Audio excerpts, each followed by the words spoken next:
adalah nilai-nilainya, ya, falsafah politik, ya, bukan pengertian sistem politik, karena itu terlalu kecil untuk dikaitkan dengan spiritual, intelektual, moral, teologis, kemanusiaan. Imam Hussein yang bernilai abadi, yang setiap orang, setiap zaman, bahkan di luar agama Islam sendiri, ya, seperti diakui oleh misalnya Mahatma Gandhi, terinspirasi oleh gerakan Imam Hussein di Karbala, kata beliau, dalam melawan menentang imperialisme Inggris. Begitu pula kita mengenal Nelson Mandela, pemimpin Afrika Selatan yang melawan apartheid, rezim apartheid, rasialis, juga mengatakan terinspirasi oleh perjuangan gerakan-gerakan terhadap kezaliman, tiran, penindasan di berbagai zaman dan tempat, bahkan juga di berbagai agama. Itu sebabnya Khalil Gibran, seorang penyair, mengatakan bahwa Imam Hussein ini nur cahaya dari agama-agama. Peneliti Kristen juga ada sudah terjemahkan dalam beberapa Tony Barang menyebut Imam Hussein adalah hatinya agama, cahaya agama, hatinya agama, kalbu agama, inspirasi agama-agama yang terkait dengan kemanusiaan, nilai-nilai moral, spiritualitas, dan juga menjaga akal sehat, nalar yang waras. Nah, kalau kaitannya politik seperti itu, bisa kita insya Allah kita kaitkan, ada relevansinya. Bagaimana kita melihat karakteristik perjuangan Imam Hussein di Karbala pada itu dikaitkan dengan kehidupan politik saat ini, ya. Karena bagaimana juga manusia adalah zon politik, hewan politik, manusia sosial, makhluk, karakteristik manusia untuk berpolitik. Politik dalam arti itulah bisa kita kaitkan dengan teladan abadi dari gerakan suci Imam Hussein.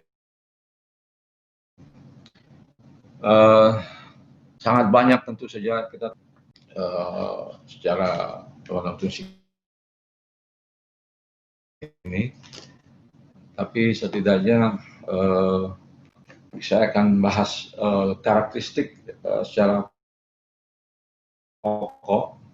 Tentu saya akan pilih yang kira-kira terkait dengan isu yang angkat sekarang ini, yaitu terkait dengan kehidupan atau filsafat nilai politik dengan sekarang. Di depan saya ada buku, ini Hikmah Abadi, mungkin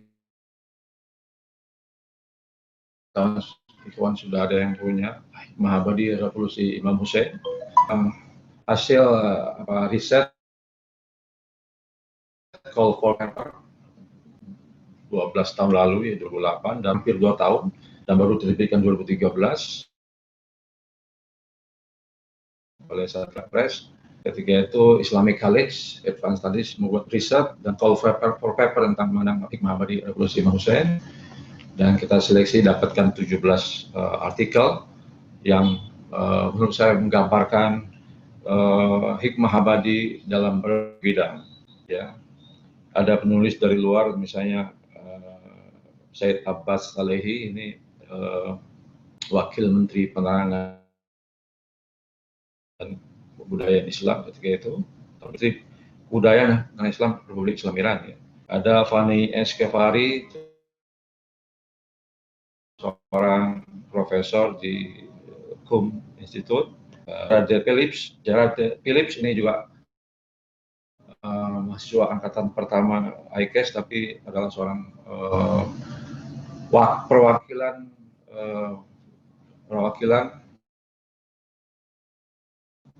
praktek dialog. Kebetulan dia adalah angkatan pertama, alumni pertama mahasiswa EKS ketika itu.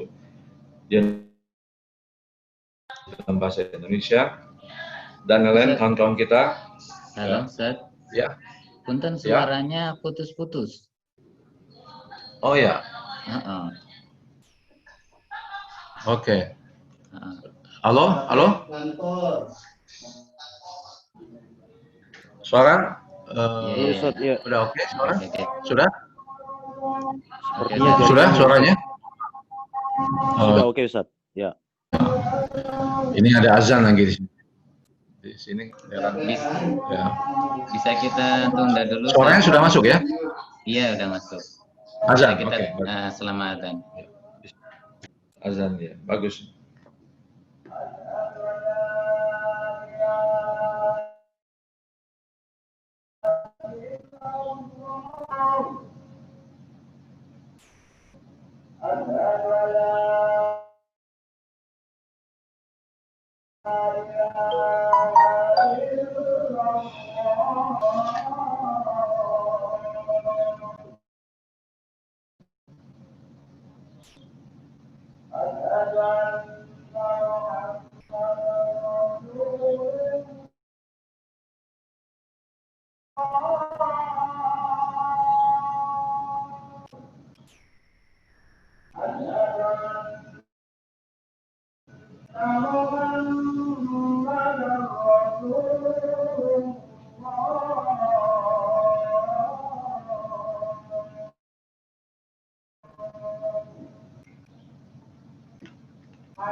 Baik, bisa kita mulai lagi ya.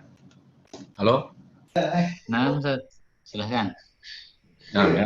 Jadi tadi azan, kalau azan clear, suara azan clear nggak? Jelas nggak? Azan dari sini clear nggak? Iya, bersih jelas, tadi. Ya? Azannya jelas, Ustaz. Kedengaran semua dari awal. Kalau azan malah bersih. Kalau azan malah bersih ya. Berarti problemnya suara saya Tadi mungkin ya. Jaringannya, Ustaz. Problemnya jaringan dan suara mungkin. Oh, jaringannya baik. Ya, silakan Ustaz. Ya. Iya, insyaallah. Saya akan keraskan suara. Jadi kitab ini buku luasnya ya, lingkup pembahasan tentang Imam Husain ini. Ada 17 topik ya, setelah pengantar yang saya berikan Abbas Salehi tadi, Wakil Menteri Penerangan Budaya Islam di Selangor, beliau menulis tentang biografi Imam Husain sebagai pribadi didikan Rasulullah. Lalu Profesor Abdul Hadi menulis kesyahadahan Imam Husain dalam Hikayat Melayu. Lalu Ustadz Musa Kazim menulis, lalu Ustadz Abdillah Bakbud menulis Imam Husain oleh Imam Husain. Ini dari sisi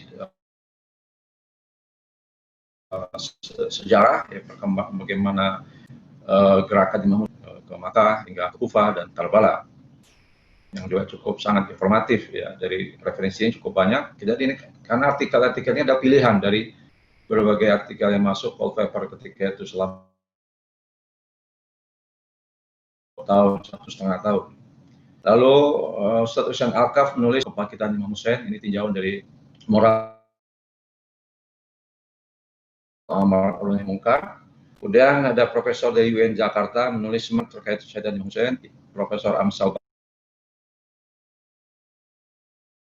Bakhtiar.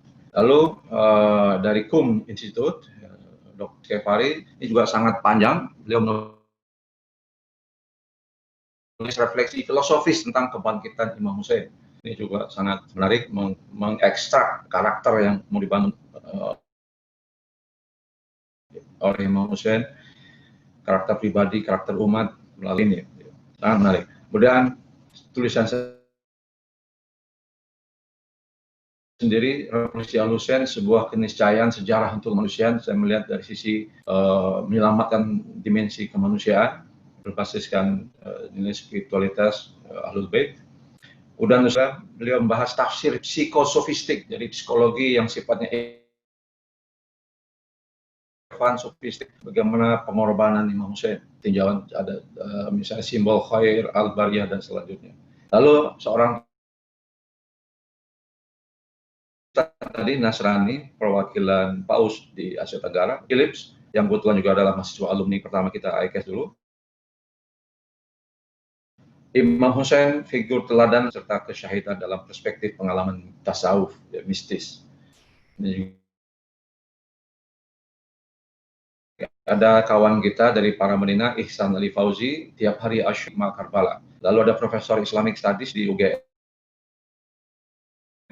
Tragedi Karbala ditinjau dari analisis struktural, sangat menarik.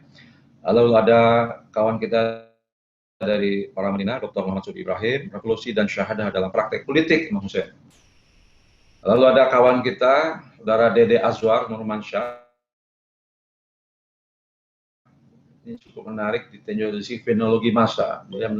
Dia sekilas tatapan moral dan fenomenologi massa.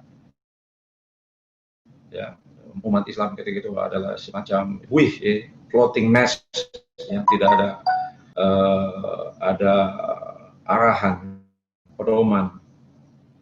Lalu ada kawan-kawan kita di UIN juga, Hussein di Mata Muslim Indonesia, Nana Tahqiq, Tor Nana Tahqiq. Lalu ada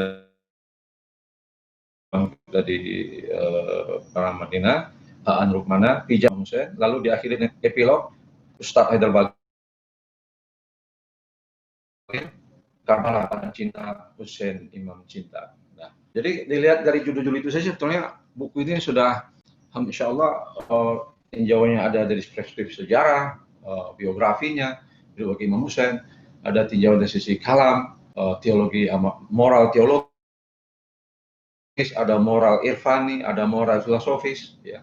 Ada tinjauan psikosofistik, tinjauan persepsi kemanusiaan, bahkan ada tinjauan fenomenologi sosial, ada tinjauan dari politik. Dan saya yakin ini belum apa-apanya, mungkin disebut terdebu dari hikmah abadi, revolusi atau gerakan di Asyura untuk Karbala ketika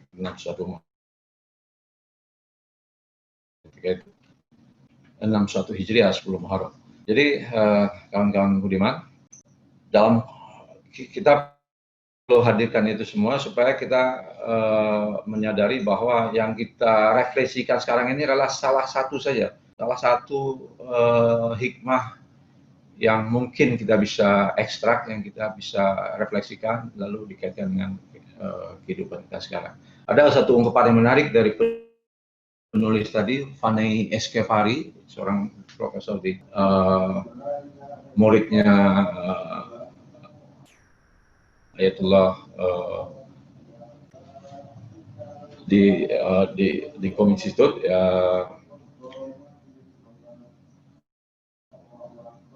Beliau menulis bahwa Ayatullah Taqi Misbah Yazdi, menurut saya, dari murid dari Ayatullah Taqi Misbah Yazdi, Vanei ini, beliau menulis menarik, memahami peristiwa Asyura itu lebih penting memahami bagaimana kesyahidan Imam Hussein.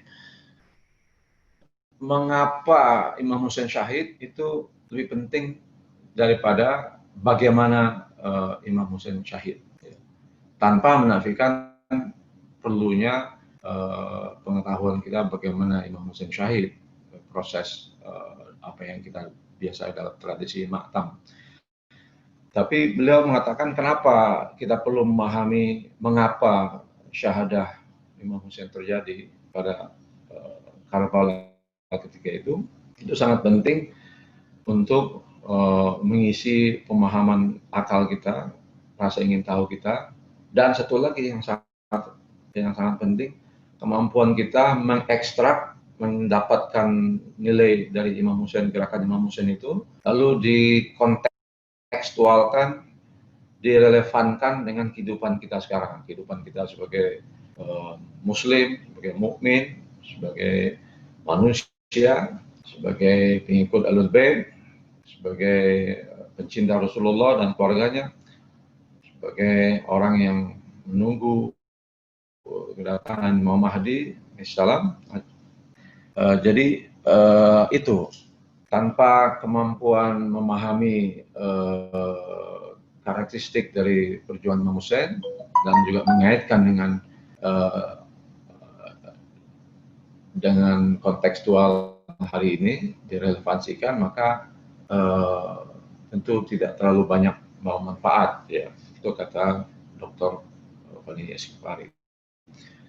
Oleh itu kajian seperti ini selalu harus kita dawamkan karena manusia sering lupa dan kita selalu mencoba untuk mengingatkan, ya, merefleksi lagi. Ya.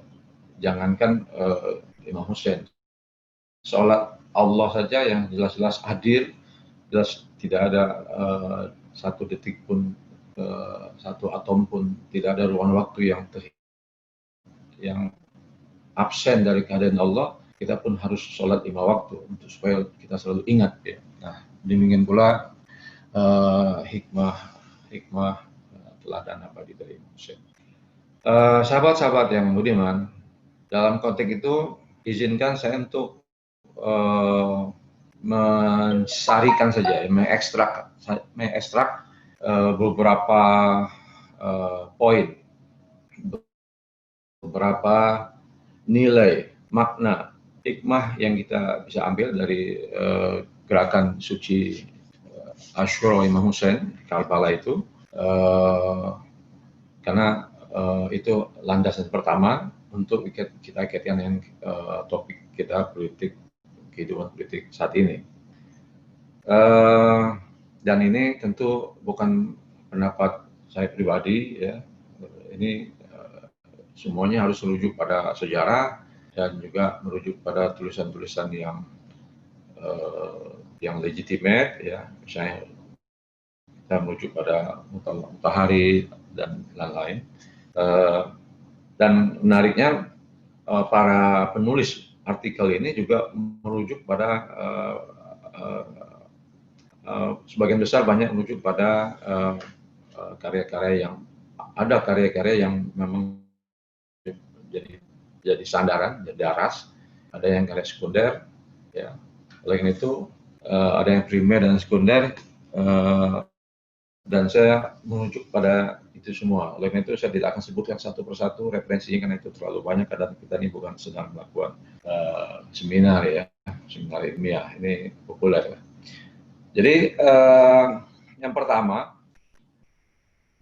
sebagaimana yang dinyatakan oleh Imam Hussein sendiri sejak di Madinah, ya, di hadapan Walid bin Uqbah, gubernur Madinah, ketika beliau diminta datang ke kantornya yang ditemani oleh Marwan bin Hakam. Maksud saya Marwan bin Hakam ini yang memprovokasi Walid bin Uqbah untuk meminta Imam Hussein membaiat Yazid setelah dikabarkan bahwa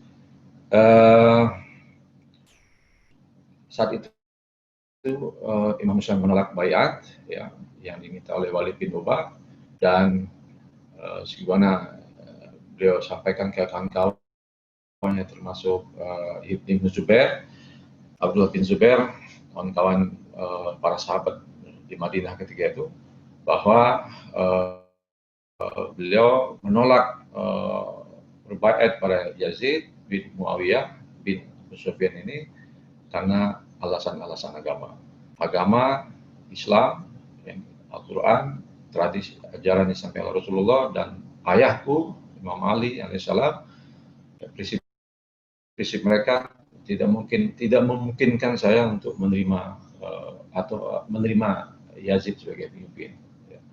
Jika kita menerima dia sebagai pemimpin, maka kita termasuk orang yang zalim, munzalim, orang yang ikut zalim.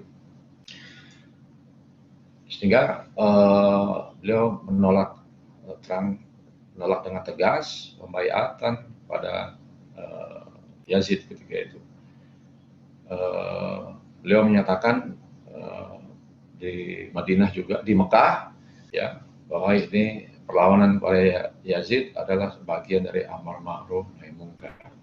Ketika Muhammad bin Hanafiyah menasihati beliau untuk tidak langsung frontal menghadapi Yazid menuju ke Karbala, ke Kufah Karbala, dari sebelum beliau meninggalkan Makkah ketika 8 Zulhijjah ketika itu. 8 Zulhijjah 60 Hijriah, 1 hari atau 2 hari sebelum hari Idul Adha, ya, Haji. Beliau mengatakan bahwa aku datang ke sana tidak dalam rangka merebut kekuasaan, tidak ulah-ulah, tapi hanya menjalankan tugas Islam, amar ma'ruf nahi munkar, membela kebenaran, keadilan, ya, panji-panji Rasulullah dan ayahku Imam Ali. Itu berkali-kali beliau sampaikan. Itu jelas clear, ya, bahwa tujuan utama beliau adalah amar ma'ruf nahi munkar, menegakkan Islam, menegakkan kembali tradisi yang telah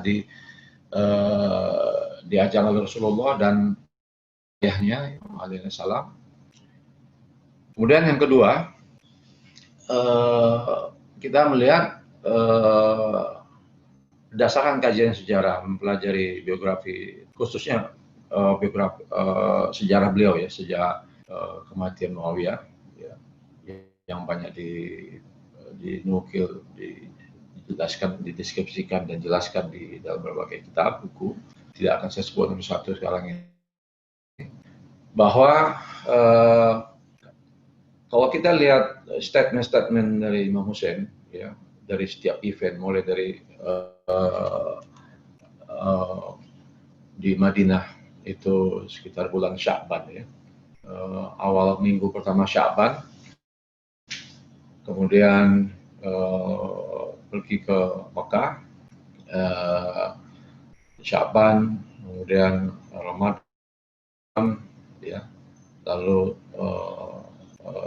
Syawal, kemudian Zulkaidah, Zulhijjah, ya, sampai 2 hari menjelang hari raya Idul Adha, beliau baru berangkat meninggalkan Makkah ke Kufah. Beliau selalu menggunakan momen-momen pertemuan dengan sahabat-sahabatnya untuk menegaskan apa tujuan beliau dalam perlawanan terhadap Yazid. Dan kita bisa sampaikan bahwa gerakan ini bersifat proaktif.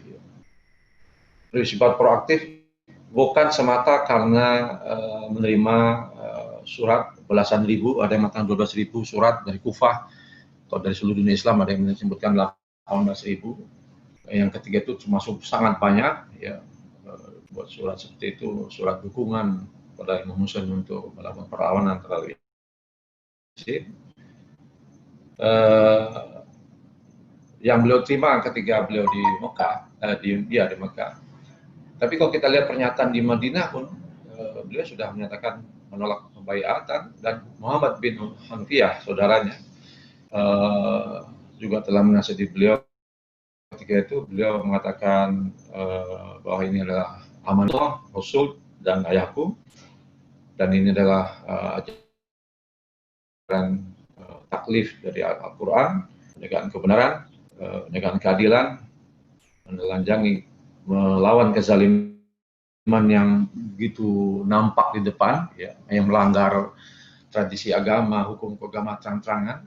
Bagaimana seorang Yazid, ya, peminum arak, ya, fasik dan segala macam, itu kalau dibiarkan itu menghancurkan spiritualitas Islam, menghancurkan moralitas Islam, menghancurkan pesan inti dari Islam, tentang membina akhlakul karimah.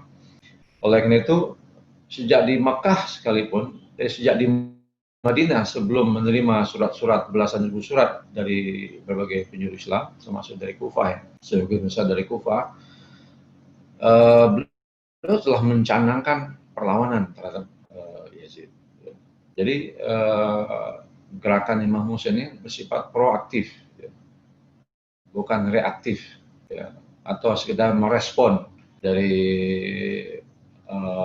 permintaan surat-surat, ribuan surat dari Kufah dan atau penjuru Islam yang lain. Tapi memang beliau menyatakan bahwa perlawanan terhadap Yazid melalui gerakan beliau, kesadaran terhadap tugas-tugas yang harus diemban oleh kaum muslim ketika itu, memang sejak dini beliau nyatakan secara eksplisit. Itu sebabnya kita lihat misalnya ketika di Madinah,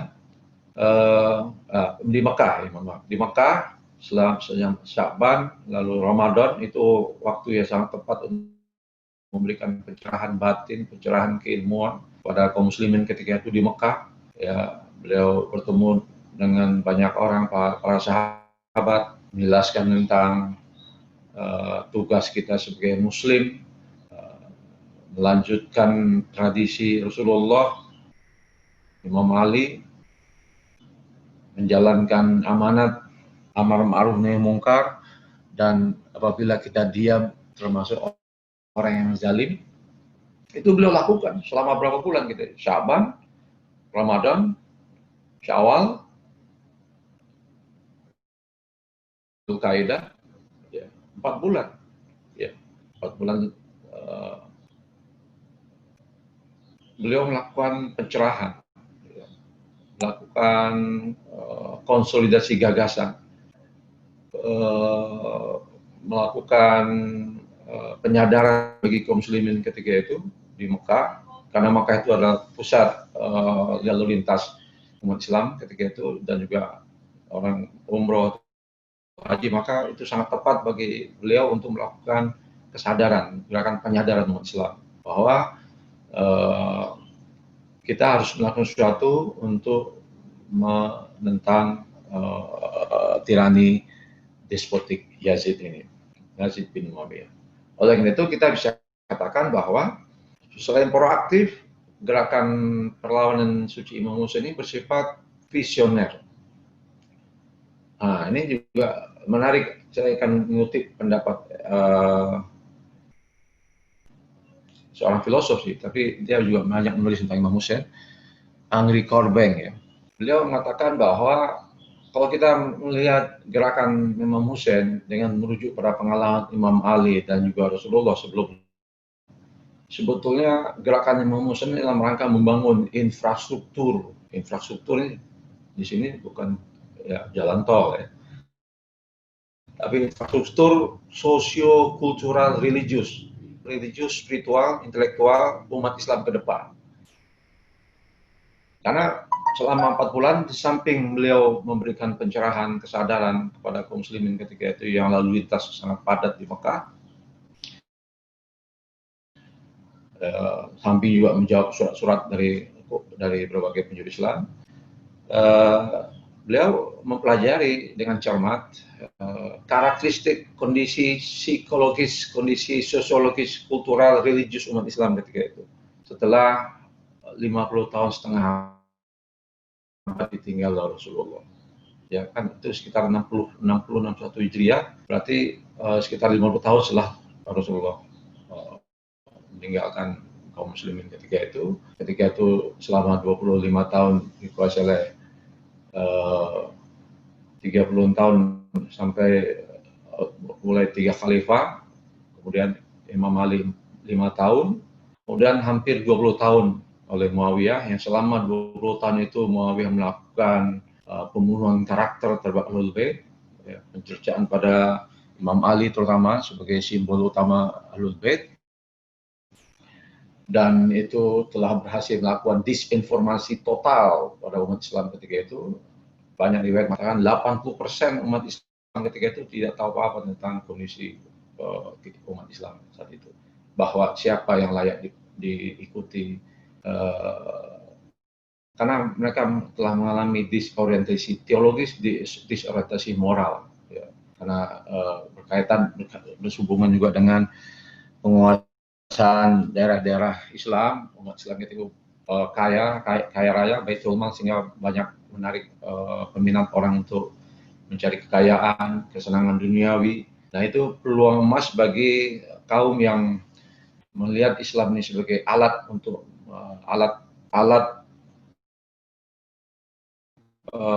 untuk meraih kekuasaan imperium seperti yang Amr bin As dan Umayyah. Jadi beliau melihat bahwa kondisi umat Islam ketika itu memang luar biasa, sudah mengalami degradasi moral. Kalau para peneliti menyebutkan bahwa pada zaman Rasulullah itu pembagian identitasnya jelas. Identitas sebagai Muslim, yang lawannya adalah non-Muslim. Jadi siapa saja yang mengikuti Rasulullah, dia Muslim dengan berbagai tingkat kemuslimannya, dengan berbagai tingkat kemukminannya. Dan kita juga tidak tahu di antara mereka juga munafik. Yang namanya munafik pasti adalah Muslim, karena kita tidak tahu yang mana munafik. Secara sosial adalah Muslim. Nah, yang jelas Rasulullah itu adalah bendera yang dipakai oleh semua orang untuk sebagai identitas Muslim. Oleh itu tidak mungkin seorang Abu Sufyan, Muawiyah melawan Rasulullah, karena berarti melawan identitasnya sendiri. Sementara dia membutuhkan Islam sebagai alat untuk meraih kekuasaan mimpinya tentang Umayyah. Karena itu memang pada zaman Rasulullah hanya dua identitas, Muslim dengan non-Muslim. Kemudian pada zaman Imam Ali, yang terjadi adalah disparitas itu terjadi di sama umat Islam.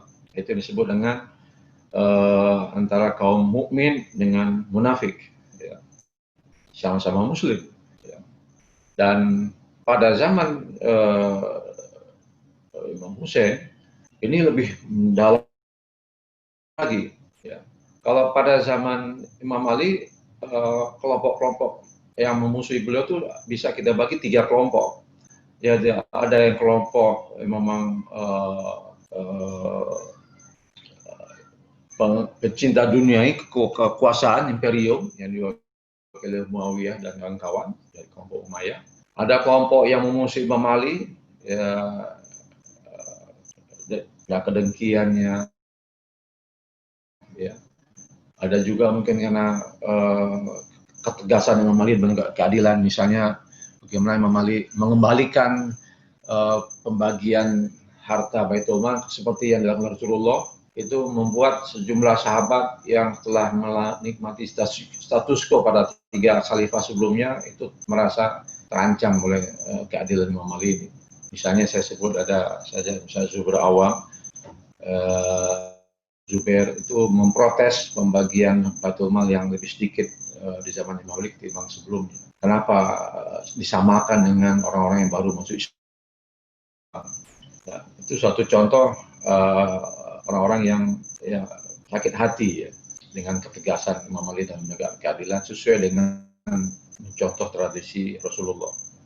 Dan kita juga tahu zaman Imam Ali itu banyak perlawanan, kan selain Muawiyah juga ada kelompok orang yang dengki pada beliau, karena beliau semata-mata hanya merujuk pada Al-Quran dan tradisi Rasulullah. Kemudian kelompok yang ketiga yang belum ada di zaman Rasulullah, yang kelompok 3 kelompok ini semua belum ada, ya, karena semua mengaku Rasulullah. Yang ada hanya lawan dari Muslim, yaitu kaum kafir Quraisy ataupun Yahudi. Nah, pada zaman Imam Ali sudah ada kelompok pertama, kelompok penggila kekuasaan, yaitu Muawiyah. Kemudian ada yang dengki karena ketegaran Imam Ali dan menegakkan keadilan. Lalu yang ketiga, kelompok yang bodoh, ya, jahil, meskipun semangat agamanya bagus, ya, spirit keagamaan ibadahnya bagus, yaitu kalangan Khawarij. yang awalnya adalah pengikut Imam Ali. Ya, kesalehan ritualnya luar biasa seorang Khawarij itu. Tapi ketiadaan ilmu pengetahuan, ketiadaan visi, ya, pemahamannya sangat literal ya. Nah itu menjadi musuh Imam Ali juga. Jadi musuh Imam Ali ada 3 kelompok. Dan ini menarik, ini mewakili dalam konteks ilmu akhlak dalam Ibn Miskawi ada 3 fakultas, fakultas natik, akal, fakultas ghadab, fakultas syahwat. Fakultas akal natik ini kalau dilakukan secara benar menghasilkan kebijaksanaan, kearifan, hikmah. Tapi kalau keterlaluan itu misalnya culas, nah keterlaluan ataupun tidak ada pengetahuan itu melahirkan kebodohan. Nah kebodohan ataupun culas ada pada Muawiyah, keculasan, kebodohan ada pada Khawarij.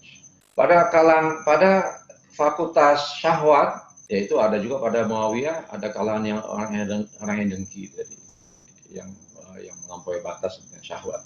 Nah, pada zaman Imam Hussein, selain ada kegagalan menguasai fakultas akal, yaitu ada yang licik, Muawiyah, Walid bin Uqbah, Marwan bin Hakam, dan selanjutnya kelompok Bani Umayyah. Ada kelompok yang dengki, tentu saja masih ada, dengki. Ya, mungkin sudah ada mulai benih-benih nasibi, membenci keluarga Nabi. Kemudian ada kelompok Khawarij masih ada tentu. Nah, yang baru lagi ada kelompok yang menggambarkan fakultas ghadab pun sudah tercemari, yaitu perasaan mulia sebagai seorang muslim, sebagai manusia pun sudah tercabik sebagai manusia. Ini,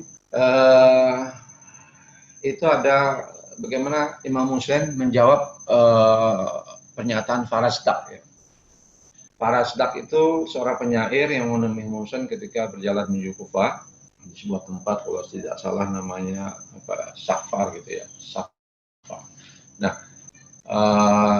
penyair Farasdak ini mengatakan bahwa mengenai warga Kufah, hati mereka bersamamu, tapi pedang mereka siap menghunus.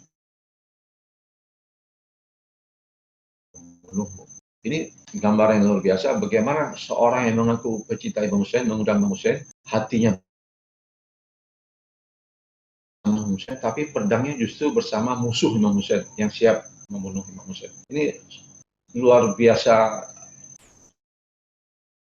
sulit dicerna oleh akal sehat, ya, oleh hati nurani yang sehat. Apa parahnya situasi kejiwaan mental umat Islam ketika itu. Ya, hatinya bersama Hussein, tapi pedangnya bersama musuh-musuh Imam Hussein, dan mereka siap berada di barisan musuh-musuh Imam Hussein. La haula wala quwwata illa billah. Nah itu menunjukkan lalu Imam Hussein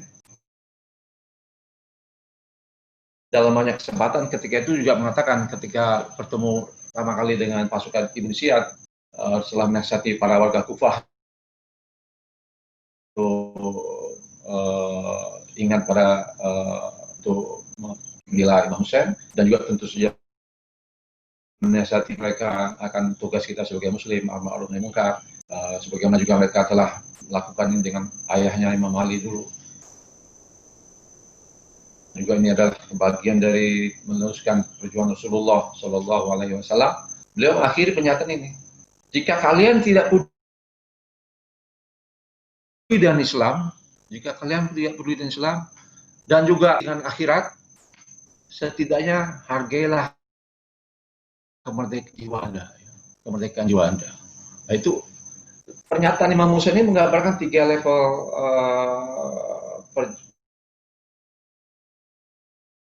pertempuran batin, pertempuran sosial batin Imam Hussein. Pada zaman Nabi, ya Rasulullah itu identitasnya Muslim dengan non Muslim. Ya tadi sebagai Muslim, Imam Hussein, kalau kalian tidak ingat pada akhirat, jumpa dan Tuhan, berarti itu berkaitan yang tidak lagi menyadari dia sebagai seorang mukmin. sebagai Muslim menjadi Allah adalah yang tempat dia kembali, semuanya akan diminta pertanggungjawaban. Ya, dia lupa itu semua, itu menunjukkan sikap ya tidak mukmin. Itu yang dihadapi oleh Imam Ali. Nah, yang ketiga, Imam Musa mengatakan, kalaupun kalian tidak tidak peduli hari akhirat berjumpa dengan Allah, setidaknya hargailah jiwa Anda. Ingatkan pada warga Kufah dan ataupun umat Islam ketika itu. Artinya level yang dihadapi oleh Imam Musa ini lebih dalam lagi, lebih batin lagi. Ketika orang sudah tidak punya harga diri sebagai Muslim, sebagai manusia, tidak bisa lagi menjaga ucapannya, janjinya, komitmennya, berarti dia tidak memiliki hati nurani, tidak punya ifah, tidak punya martabat, tidak punya marwah sebagai manusia. Maka yang dua sebelum teologis, kesadaran teologis itu menjadi sirna. Ini juga menggambarkan bahwa visi Imam Hussein, gerakan Imam Hussein ini betul-betul bercorak teologis, sosiologis konteks umat Islam, kesadaran Islam, tapi juga dimensi batin.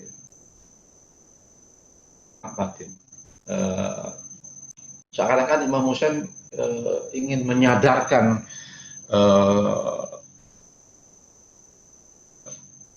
umat Islam ketika itu bahwa kalian ini adalah manusia yang bermartabat, yang punya hati, punya akal. Bagaimana mungkin kalian biarkan penguasa yang lalim ini menguasai diri Anda, dan Anda telah membiarkan diri Anda dijarah, dikuasai, dibujuk oleh harta benda, meninggalkan keimanan, meninggalkan harga. Adagium terkenal Imam Hussein adalah hayhat minadillah, hayhat minadillah. Jauhlah aku, tidak sama sekali dari dillah, keinahan manusia.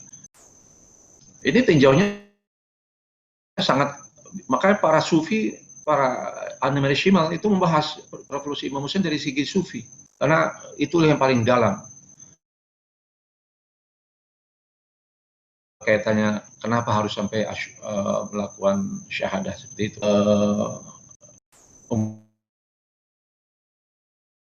Umat Islam ketika itu kita juga harus tahu referensi yang kuat dalam keilmuan, karena ketika itu satu-satu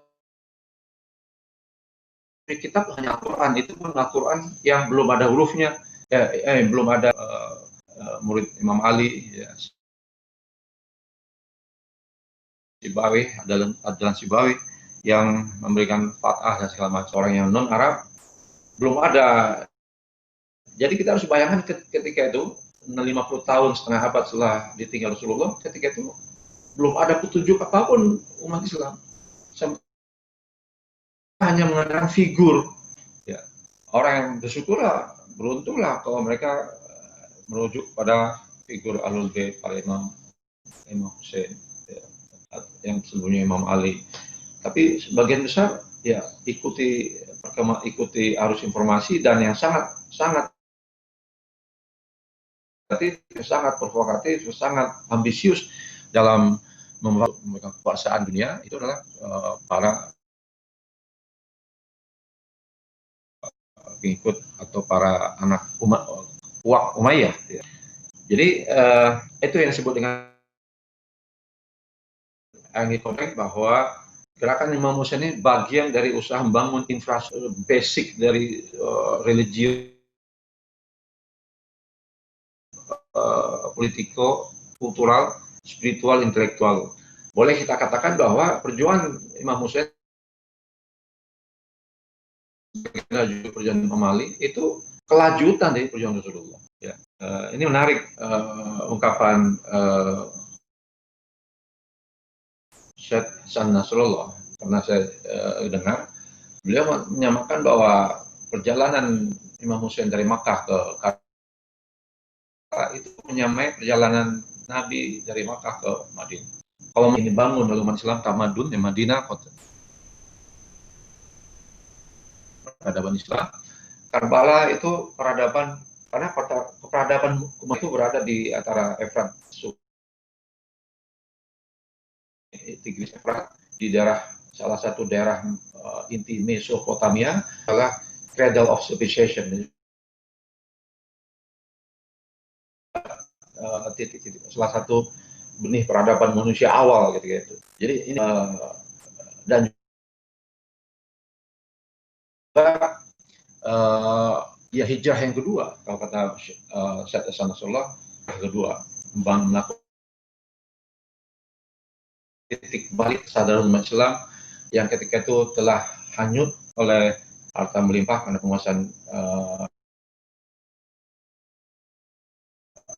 wilayah makin luas dan kegantungan pada. Lalu yang keempat, karakteristik Imam Husain bersifat universal, tidak partisan, ya. Bersifat pesan Syahid Murtada Matahari,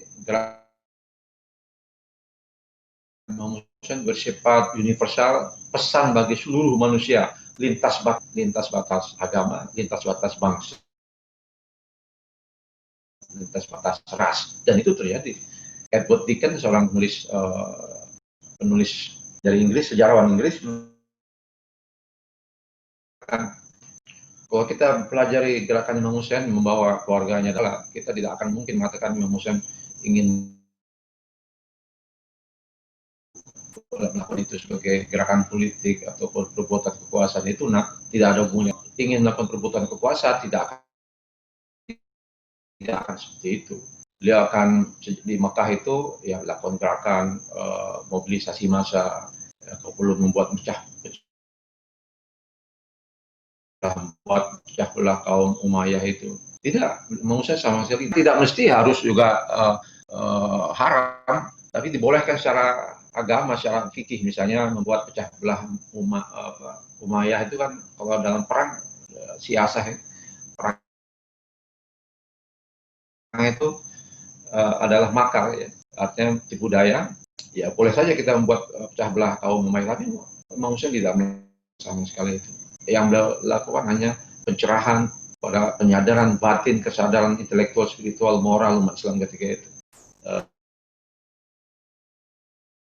Di Mekah selama 4 bulan, ya, termasuk di sepanjang perjalanan menuju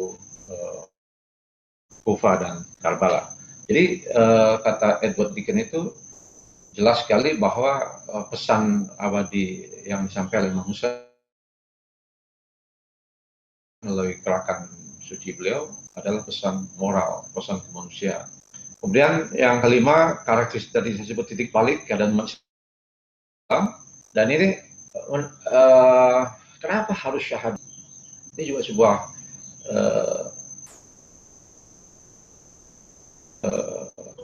sebuah kajian yang perlu kita pahami secara mendalam. Karena saya sudah tahu bahwa beliau akan mati syahid. Bahkan tempatnya pun sudah diisyaratkan Rasulullah dan Imam Ali. Ketika digambarkan dalam perjalanan Kufah bahwa saudaranya,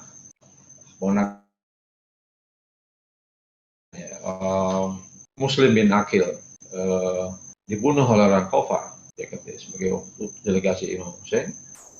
Ketika itu para sahabat, sebagian sahabat menganjurkan Imam Husain untuk meninggalkan kafilah, lalu cari tempat untuk berlindung atau mencari sambil mempermobilisasi massa, mobilisasi kekuatan militer, politik segala macam. Imam Husain tetap tidak begini sedikit, tetap menuju ke Karbala, karena dengan kesadaran bahwa ini sebuah pilihan bebas dari Imam Husain, tapi pada sejarah bagi Imam Husain untuk mempertahankan nilai Islam. Kata kalau Islam Muhammad harus diselamatkan melalui kesyahidan itu, maka saksikanlah aku siap syahid. Jadi syahid di Karbala itu adalah sebuah pilihan bebas dari Imam Husain, tapi pada yang sama adalah sebuah keniscayaan historis teologis untuk menyelamatkan Islam, menyelamatkan menyelamatkan kemanusiaan. Di sini kata menyelamatkan Islam bukan basa-basi, tapi memang betul Islam memang kalau tidak ada gerakan Imam Hussein, ini para peneliti dusta dan kita tidak akan terima Islam seperti yang kita tahu sekarang ini. Nah, ketika itu belum ada kitab-kitab, belum ada mazhab-mazhab dalam. Jangan bayangkan sudah ada. Jadi belum ada sama sekali teks yang tertulis seperti itu. Bahkan hadis belum ada. Kan baru pada zaman awal abad 2 Hijriah, pada 99 Hijriah, ketika Umar bin Abdul Aziz membolehkan hadis ditulis. Jadi ketika itu umat Islam sangat buta, belum tahu ada arahnya, belum ada orientasi apapun, kecuali hanya mengikut figur-figur tertentu. Dan figur-figur yang ini macam-macam, tokoh yang saleh tapi miskin ilmu, ada yang haus cinta dunia, dan itu yang menjadi mayoritas kecenderungan mainstream umat Islam ketika itu. Sehingga kalau ketika itu tidak ada perlawanan Imam Hussein, ya para penulis Bonebari yang seorang pendeta Kristen penelitian, seandainya tidak ada Imam Hussein, maka Islam hilang. Bahasa-bahasa betul-betul hilang. Jangankan Imam Hussein, sebelum Imam Hussein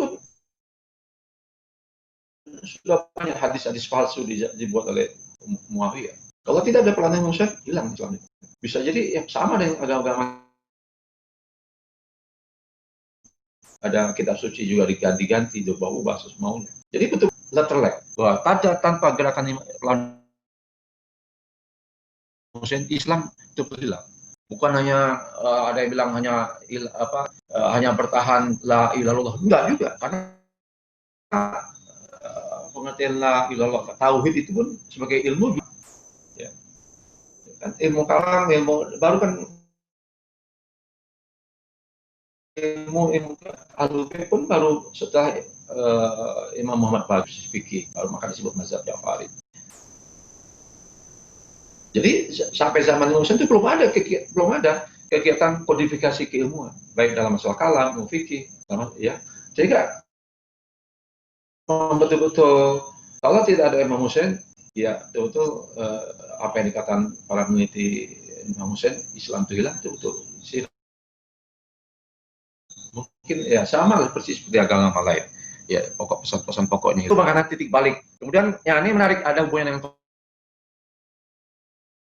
sekarang ini, yaitu meskipun Imam Hussein sejarah ini tetapan takdir Allah yang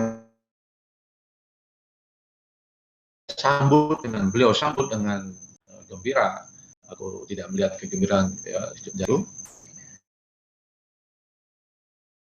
Aku tidak melihat syahadah kecuali kegembiraan, kata Imam Hussein, karena akan bertemu dengan ayahnya dan kakeknya, ibundanya. Beliau tetap apa yang disebut dengan sekarang ini partisipasi publik. Adanya 12.000 surat dari Kufah atau 18.000 dari 18.000 surat yang beliau terima, lalu beliau jawab, ya, tulis, ya, ada bisa juga ada secara verbal. Itu dalam rangka melibatkan partisipasi publik dalam melakukan perlawanan terhadap Yazid. Ini menarik. Bagaimana di satu sisi ini perlawanan Asyura Karbala ini harus dilakukan karena tanpa syahadah, ya, mungkin umat Islam tidak tersadarkan, karena memang itu warga Madinah menjadi sadar. Ya. Tadi saya katakan 80% itu orang Muslim banyak yang nggak tahu, ya, karena ketika itu informasi kan hanya lalu lisan. Jangan bayangkan dengan sekarang ini belum ada buku, belum ada media medsos, ya, otomatis semua tergantung lisan. Jadi siapa yang paling aktif mereka yang mempengaruhi, dan kebetulan paling aktif itu mereka yang pencinta dunia, kelompok Umayyah yang dengan kawan, dan kelompok yang dengki, satu lagi kelompok yang kelompok yang jahil, kelompok yang bodoh. Nah, tapi ketika setelah Imam Hussein syahid, ada seorang namanya Abdullah bin Hanzalah, warga Madinah, pimpin Madinah, itu melakukan perlawanan. Dan sejak itulah seluruh dunia, seluruh penjuru Islam melakukan itu, terbongkarlah perangai Yazid ya, ketika Abdullah bin Hanzalah ini mengutus delegasi Madinah ke Syam, Damaskus. Mereka melihat sendiri bagaimana fasiknya seorang Yazid, ya, bermain dengan anjing, minum khamar, tidak sholat, bermain dengan para perempuan yang lain. Jadi mereka mengadu ke warga Madinah. Abdullah bin Hanzalah mengatakan, ketika aku takut Allah akan menurunkan hujan batu seperti kepada kaum Tsamud, melihat kebiadaban saja ditinggal Rasulullah 5 tahun belum lama ini. Ya, ini tidak mungkin terjadi kesadaran seperti ini kalau tidak ada syahadah Imam Husain. Dan melalui syahadah Imam Husain itu juga sifat-sifat asli. Dan di sini yang partisi publik adalah Imam Husain tidak menafikan adanya suara-suara dari masalah dari berbagai penjuru, terutama di Kufah, dan bagaimana merespon itu. Meskipun sekali lagi beliau melakukan perlawanan ini bukan semata karena seruan atau undangan dari orang Kufah itu, tapi memang karena itu adalah tugas agama nomor 1 yang munkar. Dan yang ketujuh terakhir, dalam konteks kutipan terakhir ini disebut tadi, bagaimana perbedaan di zaman Rasulullah, lalu di zaman Imam Ali, lalu di zaman Imam Husain. Imam Husain melakukan pengkajian, melakukan riset, ya, refleksi kondisi psikis, kondisi religi umat Islam ketika itu yang terlena oleh duniawi, yang tidak ada melakukan internalisasi yang dalam, masalah-masalah keimanan, masalah-masalah akhlak, karena semua banyak hanya mengenal figur-figur tertentu ketika itu. Maka kita katakan bahwa perlawanan Imam Husain itu adalah puncak dari perjuangan Rasulullah dan Imam Ali. Kalau Rasulullah adalah perjuangan, Imam Ali perjuangan mukmin dengan munafik, ya. Imam Husain perjuangan manusia dengan hewan. Ya. Ya. Maka ada sebuah pernyataan yang sering kita dengar dalam merespon sunni, bukan untuk persoalan agama ini atau itu. Ini persoalannya Anda manusia atau tidak. Kalau Anda manusia itu betul manusia yang punya hati, pasti akan simpati manusia. Tapi kalau Anda sudah tidak punya hati nurani, tidak punya kalbu, tidak punya akal sehat, mungkin sulit bersimpati, bahkan mungkin tidak bisa memahami gerakan manusia. Nah, jadi kemanusiaan yang hakiki kita ini sebagai khalifatullah, khalifah Allah muka bumi, ya, sebagai pengemban basis dasar dari teologi, basis dasar keimanan, basis dasar dari identitas keislaman. Maka yang dipilih adalah kata Anggi Korbeng ke Karbala. Karbala adalah simbol, samping juga Karb itu. Kata itu adalah kesedihan, ya, dan prahara. Tapi itu juga tadi simbol tempat bersamanya peradaban manusia, kemanusiaan. Dan kita melihat bahwa perjuangan kemanusiaan hari ini banyak terinspirasi oleh Imam Husain. Termasuk Bung Karno pun simpati pada Imam Husain dalam gerakan kemerdekaan RI ketika itu. Alhamdulillah. Assalamualaikum.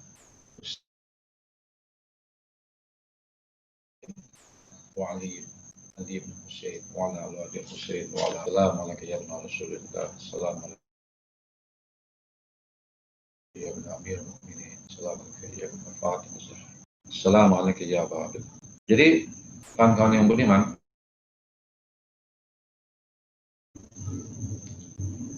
apa hubungannya kita sedikit saja kondisi umat Islam hari ini dalam konteks politik? Secara singkat kita bisa katakan bahwa politik hari ini telah kehilangan karakter kemanusiaan. Semua dari berbagai aliran politik yang ada, sistem politik yang ada yang menyamakan mereka semua, entah itu komunis, atau sosialis, atau kapitalis, politik yang nasionalis, mungkin juga atas nama agama, katakanlah seperti dalam artian teologis tertentu, literal, khilafah misalnya. Tapi ada satu yang menyamakan mereka itu, yaitu mereka telah terdiskoneksi, telah kehilangan dimensi kemanusiaan dalam baca situasi politik, kapasitas politik dalam baca kekuatan politik. Dan dunia hari ini sangat membutuhkan politik yang punya berdimensi kemanusiaan. Karena semakin hari semakin bahwa banyak persoalan politik, problem politik, sosial politik, ujung-ujungnya persoalan kemanusiaan. Contoh, rasialisme, yang merajalela di mana-mana, ataupun yang berulang-ulang di Amerika Serikat. Kalau secara politik, secara formal sudah selesai rasialis di Amerika itu. Secara politik rasialisme tidak terima, menolak rasialis.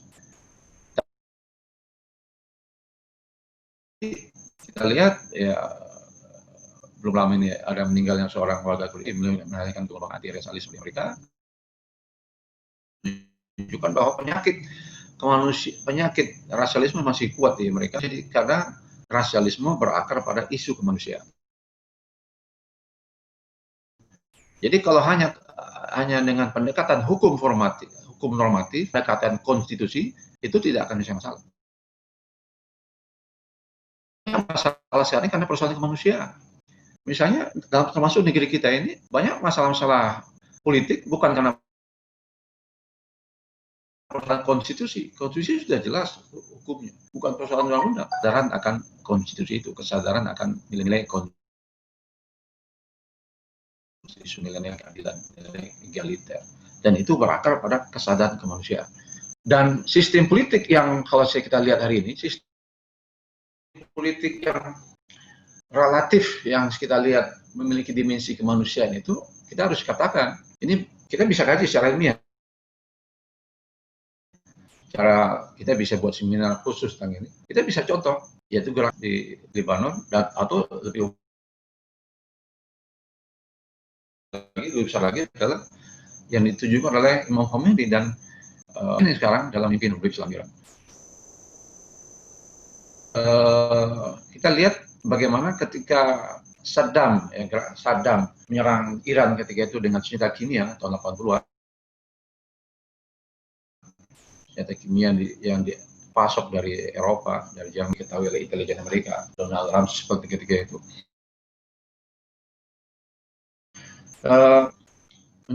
Menyebabkan keracunan 5.000 orang Kurdi, Halabja, dan juga orang ketika itu. Lalu para tentara Iran ketika itu bertanya, bolehkah kita membalas? Imam Khomeini mengatakan tidak, itu senjata kimia terlarang, senjata pemusnah massal terlarang. Ini dan itu kan menjadi basic bagi kebijakan selanjutnya sampai sekarang, misalnya nuklir untuk senjata terlarang bagi Iran. Nah, gimana negara yang diancam oleh superpower Amerika Serikat, Inggris, dan negara superpower yang lain, yang semua mereka punya senjata nuklir, kekuatan politik yang kuat, ekonomi yang luar biasa, di daya ekonomi. Iran tidak punya tidak tidak memiliki tidak berpikir untuk memiliki nuklir juga, paling tidak untuk bertahan. Tidak. Kalau bukan karena dimensi kemanusiaan, dimensi keimanan, ya manusia iman, keyakinan kepada Allah, tidak akan mungkin keluar fatwa Imam Khomeini ataupun Rahbar, dibuat lagi Rahbar bahwa nuklir itu senjata itu, atau senjata pembunuhan massal diharamkan sepanjang masa. Meskipun dalam konteks seperti itu, segala setan besar itu bisa setiap saat bisa saja menyerang Iran. Nah, itu yang saya maksud bahwa politik yang berdimensi kemanusiaan, keimanan, dan ini bisa sebuah kajian yang sangat terbuka, objektif, bisa kita kaji secara rasional. Karena Iran telah mengaplikasikan, memanifestasikan dimensi kerohanian kemanusiaan itu dalam kebijakan politiknya. Misalnya dalam pertahanan militernya, mereka sangat menekankan pada defense, pertahanan yang kuat, bukan pada agresi. Ya. Dalam menolong kaum muslimin mustad'afin yang lain di Yaman, di Suriah, di Irak, di Palestina, juga sangat menekankan pada penguatan internal mereka masing-masing, yaitu bagaimana melatih kekuatan dari dalam sendiri. Yang dikirim adalah para instruktur.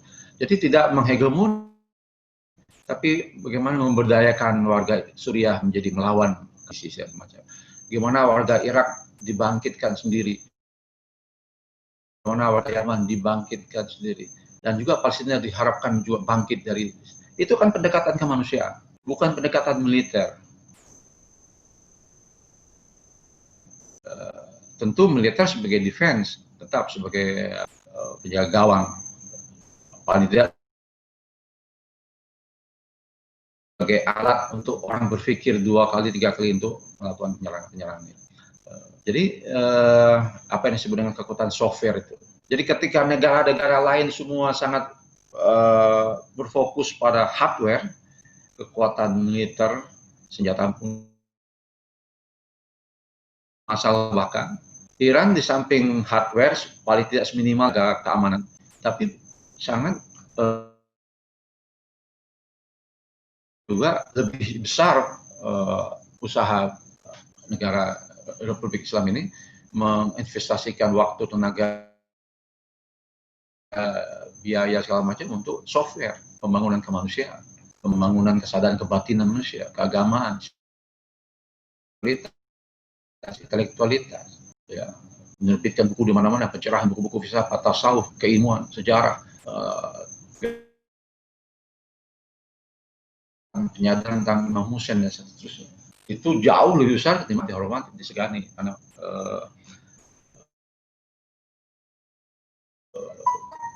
memiliki kemampuan teknologi mandiri. Jadi pemirsa yang budiman, relevansi gerakan Imam Hussein dalam konteks politik, ya kita batasi bicara itu, mengintroduksi elemen dimensi kemanusiaan, ya, kemanusiaan di sini, kemanusiaan yang kerohanian, intelektual dan spiritualitasnya dalam mengambil kebijakan-kebijakan politik, baik tataran nasional, regional, dan internasional. Dan ini sesuatu yang relatif baru. Kalau kita baca politik, ilmu politik, kalau kita lihat kurikulum ilmu politik, itu kan tidak ada bahas filsafat manusia. Ya, paling ada filsafat politik, tapi tidak ada ilmu tentang manusia. Ini apa yang dilakukan oleh Republik Islam Iran ini? Dia sedang membangun mazhab baru dalam politik, yaitu ilmu politik yang berdimensi kemanusiaan. Jadi ini beyond dari pembicaraan tentang sistem politik yang sangat teknis itu, ya. Tapi bicara pada fase politik, bicara tentang manusia, karena perpolitik manusia sebagai makhluk politik itu kan ekspresi dari kemanusiaan. Pembicaraan politik di bawah kemanusiaan itu sebenarnya sudah ada oleh Al-Farabi dalam bukunya Al-Madinah Al-Fadilah, kota yang utama, syarat-syarat untuk jadi peradaban. siapa saja pemimpinnya, bagaimana rakyatnya dikembangkan. Itu sudah ditulis oleh Al-Farabi. Bisa kita katakan bahwa Republik Islam Iran ini adalah semacam laboratorium politiknya, bagaimana dimensi kemanusiaan, kerohanian itu included. Jadi gini ya, bukan orang beragama politik ya, itu lain, itu jadi hubungannya bersifat eksternal, luar. Tapi yang itu umumnya juga ya, seperti kelompok-kelompok yang atas nama agama, tapi agama dipakai untuk kekuasaan partisipasi. Ini tidak. Yang saya maksud ini adalah nilai kemanusiaan itu built-in, embedded, menyinari, mewarnai kebijakan politik yang prinsip-prinsip utamanya. Kita bisa pelajari bagaimana sikap dalam merangkul kawan-kawan, bahkan boleh dikatakan elemen utama penyatu orang Lebanon itu adalah Hizbullah. Banyak gerakan-gerakan keagamaan itu jadi gerakan disintegrasi, termasuk di Indonesia. Gerakan keagamaan banyak disintegrasi, apalagi di Afghanistan. Tapi gerakan yang bercorak kemanusiaan itu yang diwarnai oleh imam motif, seperti yang terjadi di Hizbullah. Itu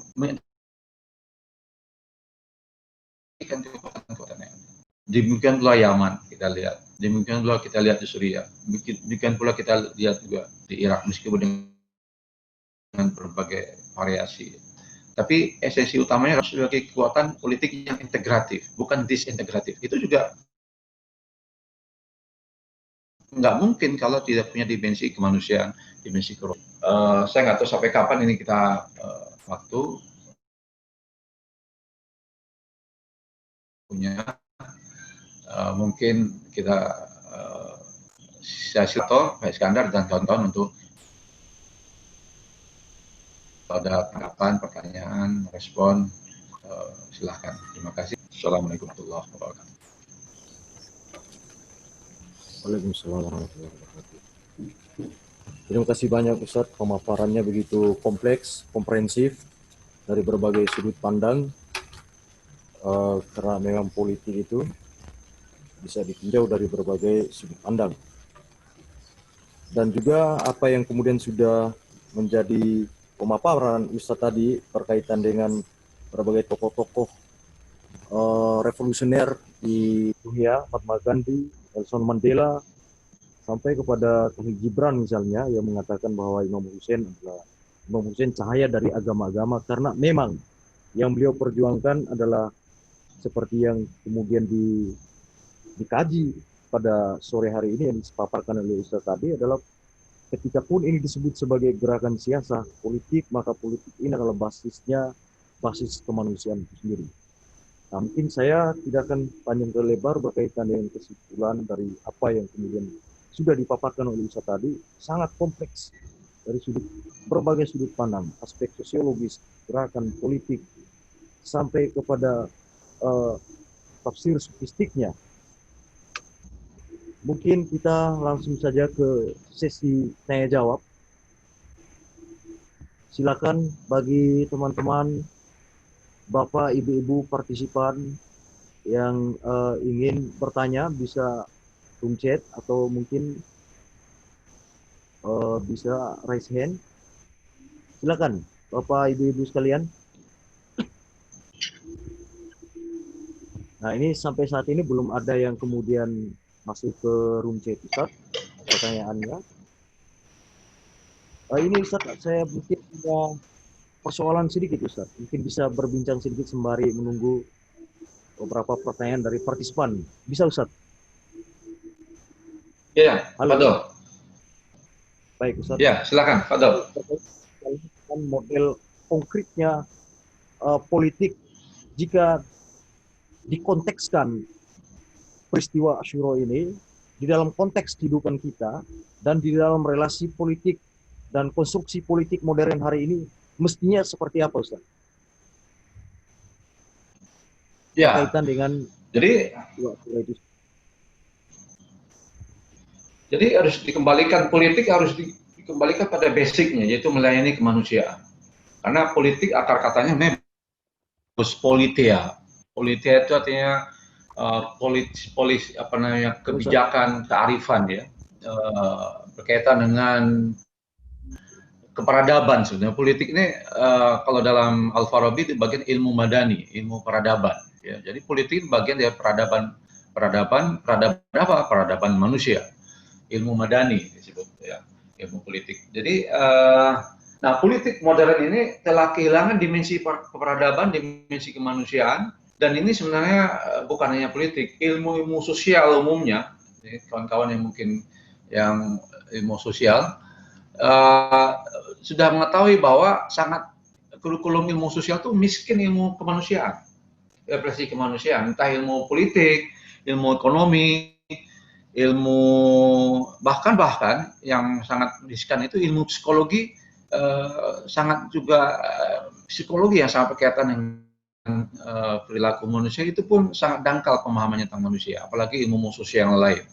Dan itu adalah itu menjadi paradigma apa yang disebut dengan paradigma mekanistik, paradigma linear yang kuantitatif, yang melihat manusia itu hanya seperti hewan plus, mesin plus ya, yang hewan lebih kompleks, tidak memiliki dimensi kerohanian, sehingga teori-teori ilmu sosial itu banyak salah, banyak keliru, tidak tepat ya, karena abai dengan dimensi kemanusiaan yang menjadi basic dari politik itu sendiri.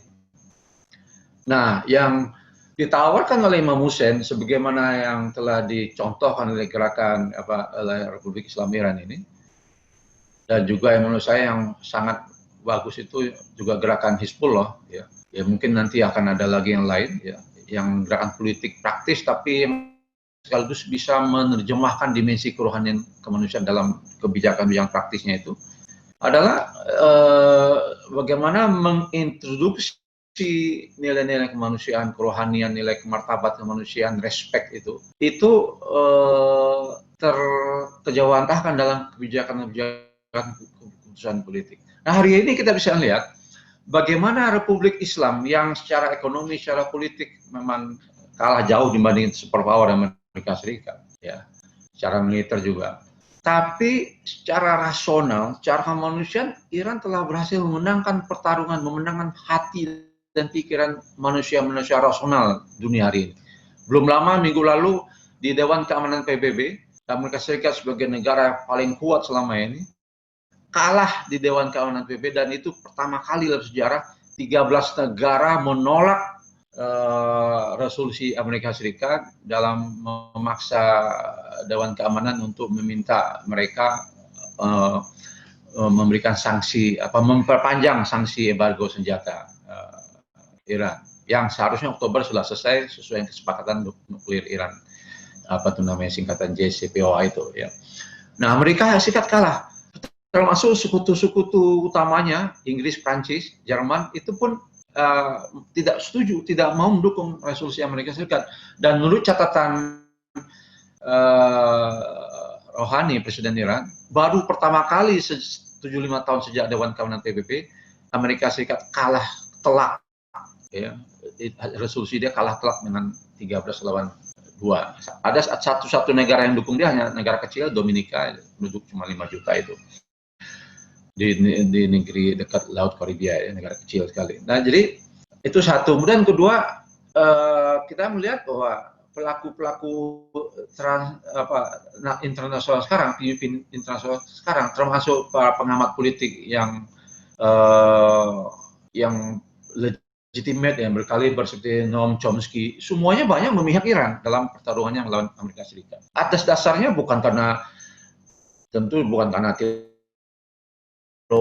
karena apa, tapi semata-mata rasionalitas. Mereka melihat perilaku yang akan pada respek kemanusiaan, sangat taat pada hukum-hukum internasional. Sementara Amerika Serikat itu menampakkan sikap-sikap Amerika Serikat, terutama dengan Trump ini, itu melecehkan akal manusia, akal sehat manusia. Bagaimana mungkin dia yang sudah keluar dari kesepakatan nuklir mau minta sanksi kembali ke Iran, padahal dia sudah tidak punya hak untuk apa disebut snapback mechanism itu. Hanya negara yang bagian yang terikat oleh fakta JCPOA itulah yang punya hak untuk melakukan snapback mekanisme balik gitu. Kalau Iran dianggap tidak mematuhi perjanjian. Tapi Amerika Serikat sejak Mei 2018 sudah menarik diri dan itu terang-terangan baik tertulis ataupun eksplisit. Tapi sekarang Trump dan juga Menlunya Pompeo berusaha keras membujuk sekutunya dan negara lain terutama Dewan Keamanan PBB itu untuk melakukan snapback mechanism untuk mengembalikan seluruh sanksi PBB ke Iran. Dan negara lain semua kita lihat kecenderungannya ya Indonesia termasuk menolak oposisi terhadap harapan Amerika Serikat itu.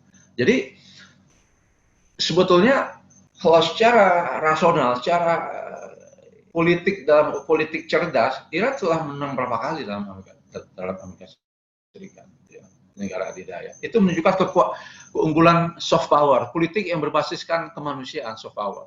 Ya. Ya. Nah, jadi bukan hanya menang secara teoritis, secara praktis juga menang. Jadi artinya betul-betul konkret kemenangan Iran itu. Secara politik, secara diplomasi, ya. Orang-orang yang punya akal sehat ya seluruh dunia kan menyaksikan ternyata sebuah negara Republik Islam basicnya revolusi Imam Hussein, basicnya revolusi, lalu ini mana di situ ada setiap hari Asyura, setiap tempat adalah Karbala, itu tidak terperangkap oleh apa yang mereka bayangkan emosi gegap gempita revolusi. Tidak. Ternyata Iran yang sangat revolusioner itu juga sangat rasional perilaku politiknya dalam pentas internasional.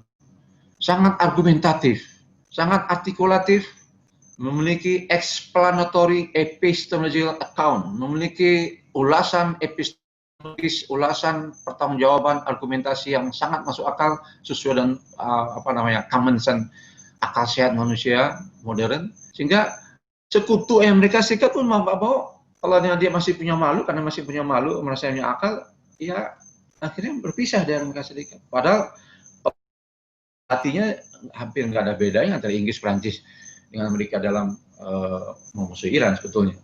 Tapi karena mereka mungkin masih punya akal sehat, sehingga berpisah dari Amerika Serikat dalam seperti itu. Dan saya yakin ke depan umat manusia negara-negara lain ya akan banyak terinspirasi oleh Republik Islam ini, ya baik yang Muslim ataupun yang non Muslim. Ada yang disebut dengan Venezuela sudah ikut, ya mungkin nanti negara Islam yang lain ya, juga.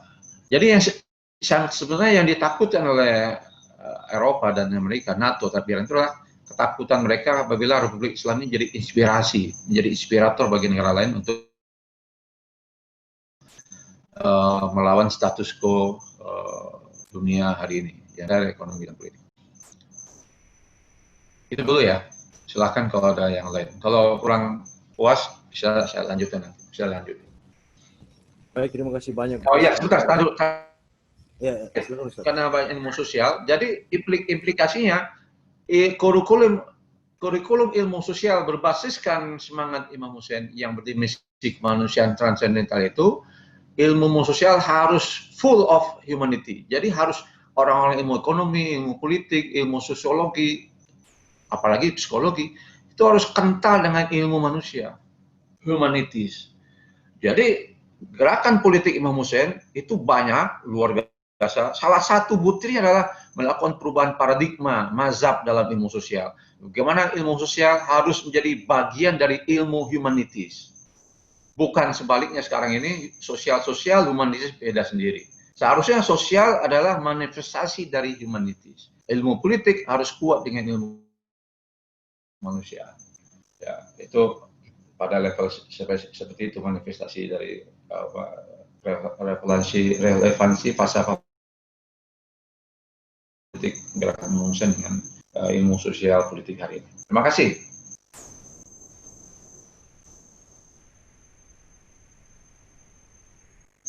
Ya, silakan. Halo. Ya. Baik Ustaz, terima kasih banyak atas pemaparannya berkaitan dengan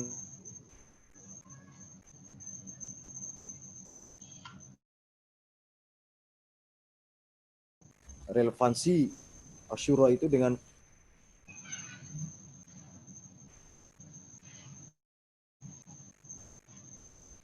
air mata dari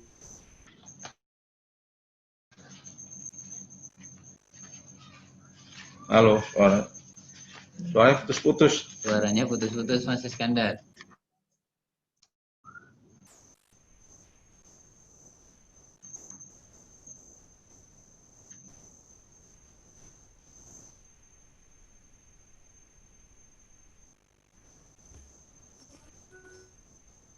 Assalamualaikum. Waalaikumsalam. Halo.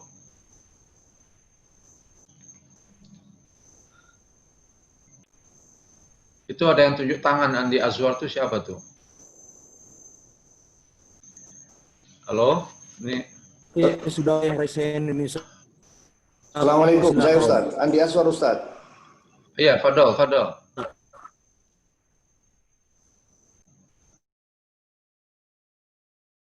Silahkan, Andi Azwar. Ya, mungkin Dohos juga ada problem jaringan ya. Iya, Kita langsung aja kayaknya. nggak apa-apa terbuka. Kita minta izin ke the host Pak Iskandar. Silakan langsung Andi Azwar, Mas Andi Azwar untuk menyampaikan tanggapan. Silakan. Terima kasih Ustaz. Iya.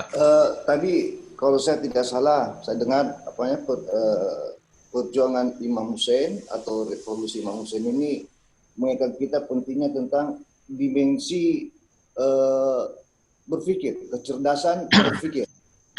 Yang pertama, Iya. kedua, kecerdasan kemanusiaan, dimensi kemanusiaan. Apa? Dan tiga, Oh iya. dimensi beragama, dimensi kerohanian, atau kita sebut saja perlunya dimensi memahami kenabian. Ada 3 poin ini, Ustaz, yang saya tangkap tadi. Nah, bagaimana kaitannya ketiga dimensi ini dengan kondisi kita umat hari ini, baik terhadap umat Muslim Indonesia atau yang lainnya?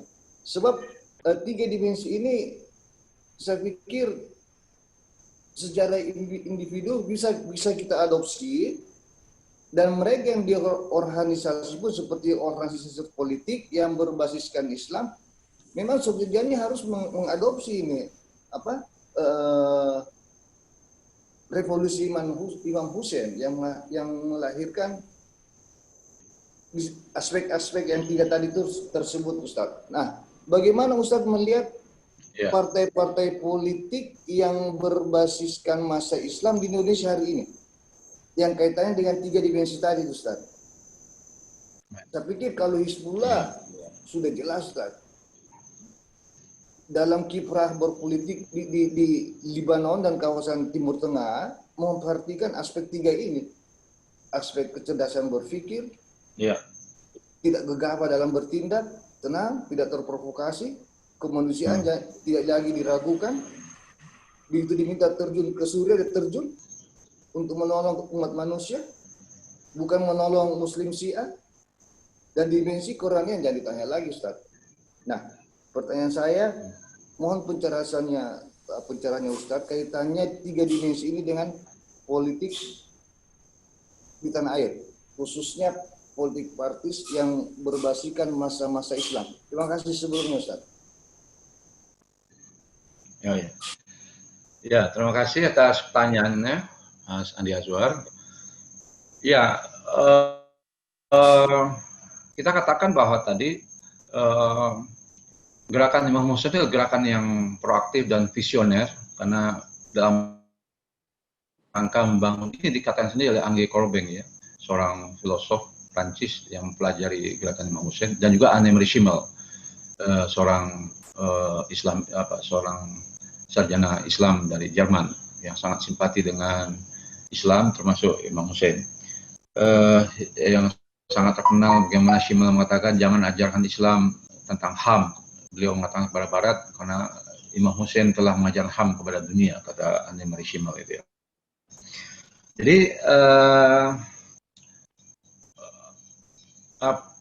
kalau kita lihat bagaimana Imam Hussein melakukan perlu waktu 4 bulan, mulai dari Sya'ban sampai 8 Zulhijjah 60 Hijriah sebelum berangkat ke Kufah dan Karbala, itu beliau melakukan penyelidikan. Penyidikan di sini ya tentu maksudnya setiap hari beliau merenung, berkorespondensi, melakukan pencerahan sekaligus melihat perilaku umat Islam ketika itu, dan beliau berkesimpulan bahwa memperkuat titah yang telah digariskan oleh Rasulullah bahwa syahid adalah mau tidak mau harus dilakukan demi menyadarkan umat Islam ketika itu, dan memang terbukti dalam sejarah setelah revolusi Imam Hussein banyak perlawanan dan tak lama kemudian Umayyah tumbang, dan sampai hari ini kan terbukti bahwa Imam Hussein berhasil melakukan gerakan visionernya. Tidak ada satu orang pun yang bangga menyebut nama dengan Yazid atau Muawiyah. Bahkan di kalangan Nasibi pun kita lihat jarang kita temukan, mungkin saya belum menemukan orang Nasibi bernama Yazid atau Muawiyah. Tapi di kalangan umat Islam secara umum nama Hasan Hussein itu, Imam Ali itu suatu yang lumrah. Artinya apa yang visi Imam Hussein berhasil dan menyelamatkan Islam. Nah, jadi jangan kita melihat tragedi Asyura itu sebuah kekalahan, itu sebuah kemenangan luar biasa. Kemenangan secara moral, secara spiritual, secara intelektual juga. Karena dilakukan atas pertimbangan yang matang. Ya, dilihat bahwa salah satu bukti pertimbangan matang bahwa infrastruktur umat Islam ketika itu belum siap untuk menerima ajaran yang setinggi Imam Ali.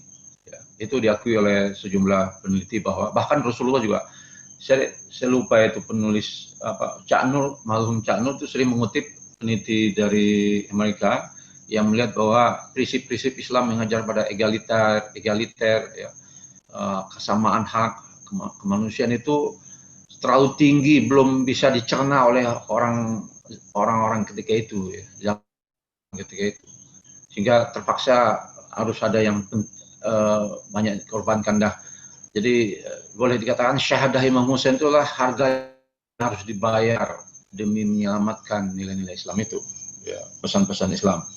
Jadi memang udah keniscayaan sejarah syahadah itu harus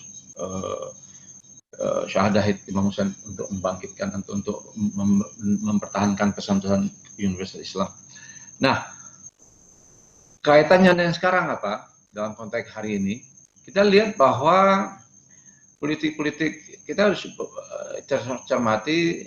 Saya bukan ahli politik ini ya, itu secara common sense lah ya. Secara common sense saya akan lihat dari sisi pengalaman saya sebagai aktivis Islam ya. Karena saya bukan ahli politik. Oleh karena itu saya tidak akan menggunakan teori-teori ilmu politik. Tapi setidaknya secara common sense, dan ini politik kalau dalam Pak Jalal itu common sense, banyak bisa dipahami secara umum.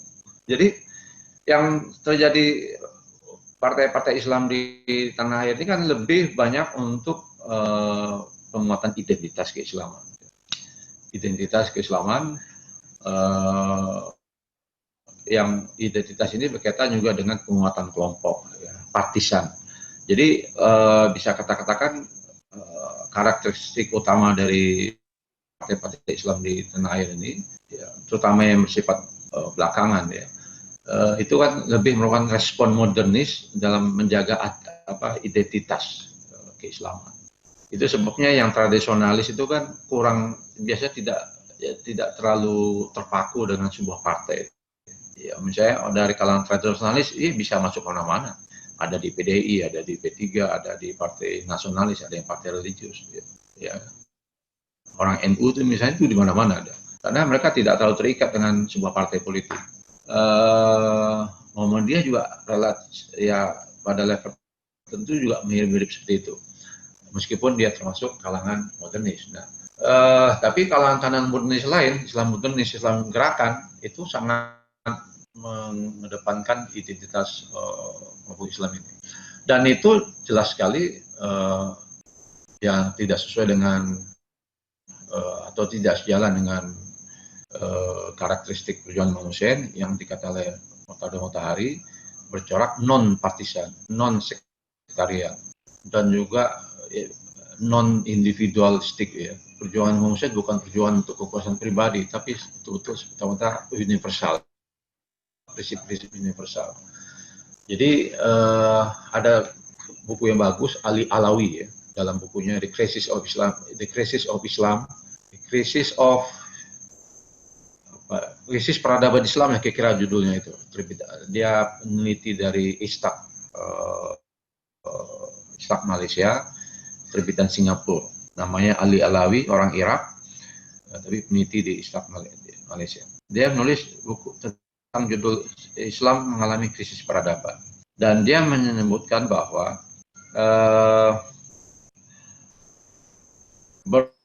bermegah-megahnya, hebohnya gitulah kira-kira ya, megah-megahnya hebohnya Islam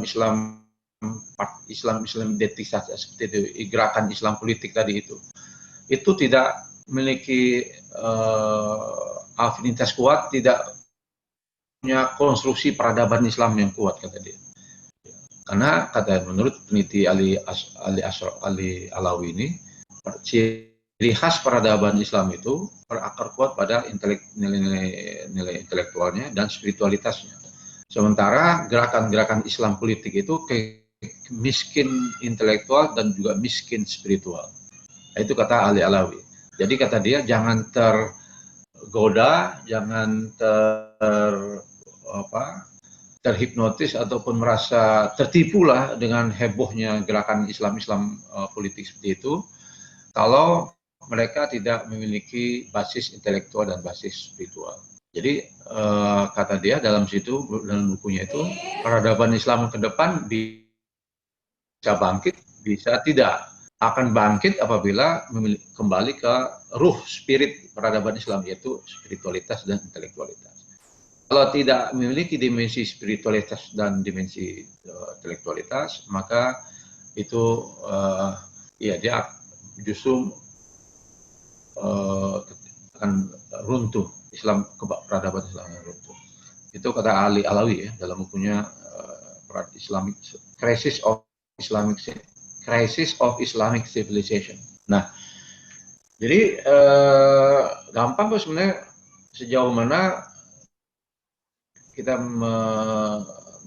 melihat perilaku ormas-ormas ataupun partai-partai Islam ini, apakah mereka membawa manfaat apa tidak untuk umat Islam. Kalau mereka memiliki dimensi membawa pencerahan, keilmuan, ya, dan juga fokus pada gerakan pada kerohanian. Sederhana aja lah, gerakan kerohanian itu apa contohnya paling nyata? Gerakan kerohanian, kesadaran rohani yang paling penting itu moral, yang paling kan disebut tasawuf itu bisa disebut akhlak, tasawuf praktis lah. Akhlak itu disebut rohani praktis. Jadi kita lihat aja, adakah perhatian yang kuat dari partai-partai Islam itu atau ormas Islam dalam membentuk akhlak kaum muslimin, bangun budi pekerti. Sejauh mana mereka punya konsen melakukan kajian untuk membangun karakter budi pekerti umat Islam ini, akhlak.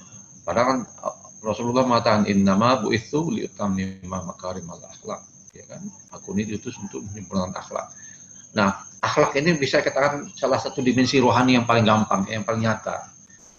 Nah, kalau ormas-ormas atau partai-partai Islam ini kurang peduli dengan akhlak, itu menunjukkan dia kehilangan rohani. Ya.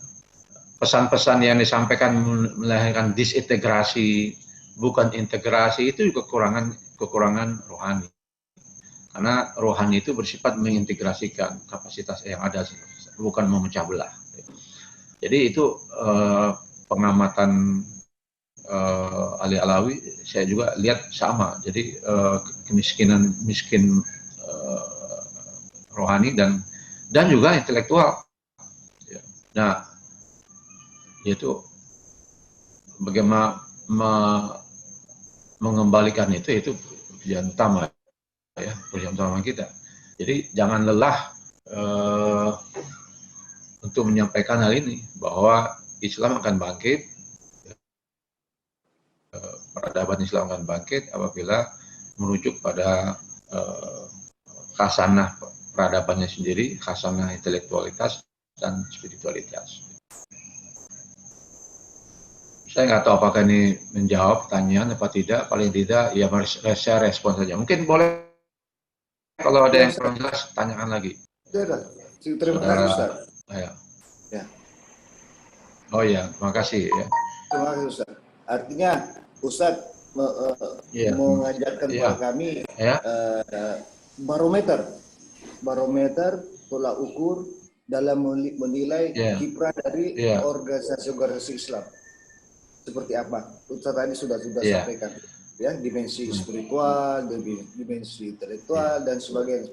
Terima kasih banyak, Ustaz. Ya. Makanya kita, insya Allah, kaitan dengan kita, kita juga kita harus punya karakter sendiri.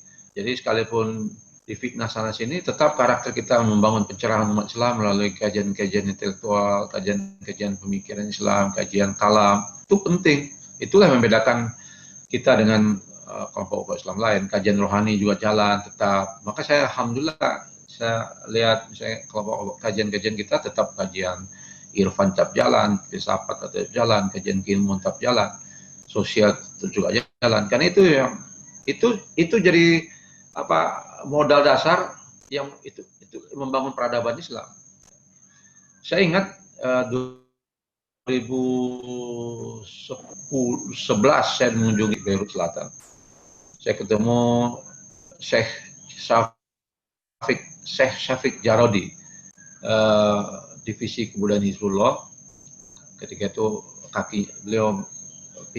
kakinya pincang satu kena martir bom Israel. Karena 2011 itu baru saja 5 tahun perang besar antara Hizbullah dan Israel 2006 kan. Nah, yang bikin saya kaget terheran itu adalah di gedung yang rusak, setengah itu kena bom dari Israel dan juga anti-anti Israel di Beirut kan banyak, di Lebanon itu banyak anti-anti Israel. Beliau melakukan kajian yang tidak saya temukan di negeri yang tenang gitu ya. Yang yaitu mengkaji Ibn Arabi, konsep Wahdatul Wujud Ibn Arabi dikaitkan dengan konsep oneness of God-nya Meister Eckhart. Jadi ada profesor dari Jerman, ahli teolog Kristen Katolik, ada juga dari Iran, Profesor Avani yang saya temani juga, dan juga dari beliau sendiri Syafiq Jarodi, bicara tentang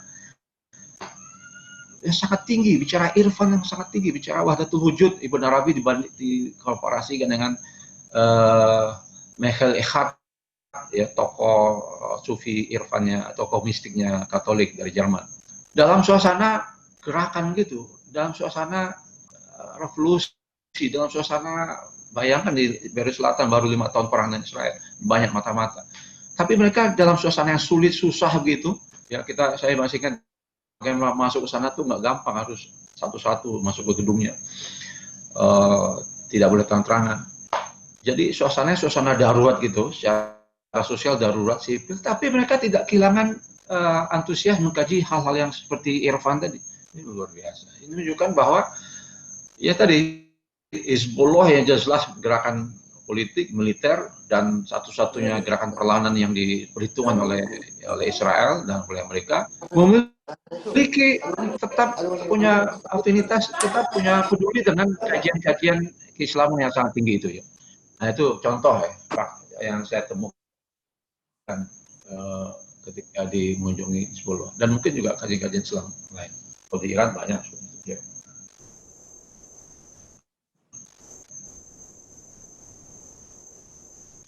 Kita putus-putus nih sinyalnya kayaknya nih. Tapi bisa dipahami.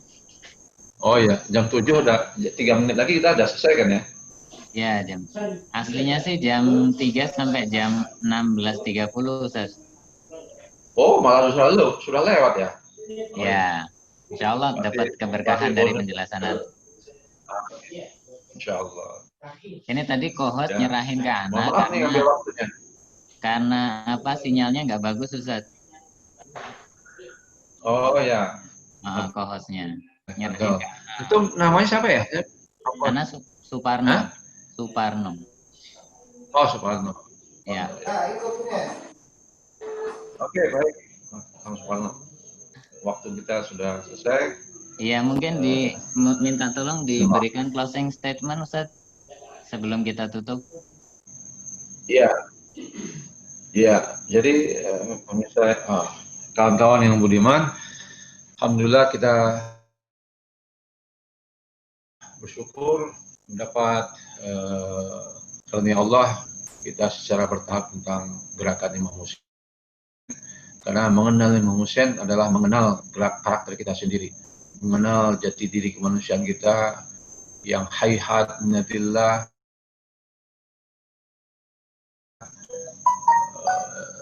menolak pada kita harus menghargai manusia sebagai tempat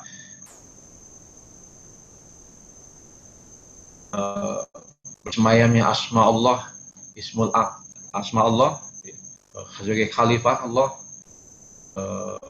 Banyak pelajaran yang bisa kita petik dari Imam Hussein ini, baik dari sisi spiritual, dari sisi moral, dari sisi kalam, dari sisi filosofis, intelektual, dan yang lain-lain.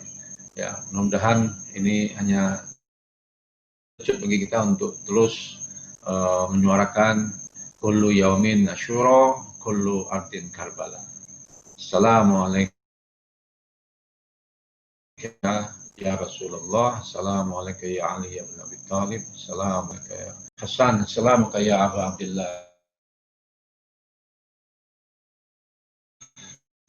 Assalamualaikum ala Husain wa ala Ali Husain wa ala auladil. Pada tamu semua, Assalamualaikum warahmatullahi wabarakatuh. Waalaikumsalam warahmatullahi wabarakatuh. Terima kasih banyak Ustaz atas uraiannya. Kurang lebih 2 jam menemani kita pada sore hari ini. Dan kajian ini bisa diakses juga di YouTube TV ICC Jakarta, juga bisa diakses di Facebook ICC Jakarta.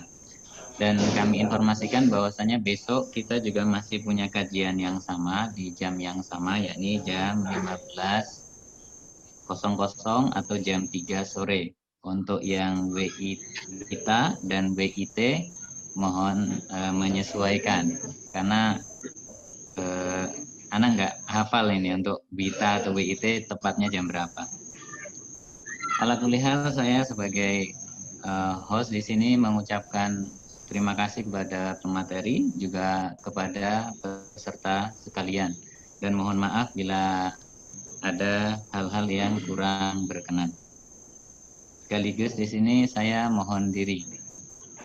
Dari saya sekian, billahi taufiq wal hidayah. Wassalamualaikum warahmatullahi wabarakatuh. Waalaikumsalam warahmatullahi wabarakatuh.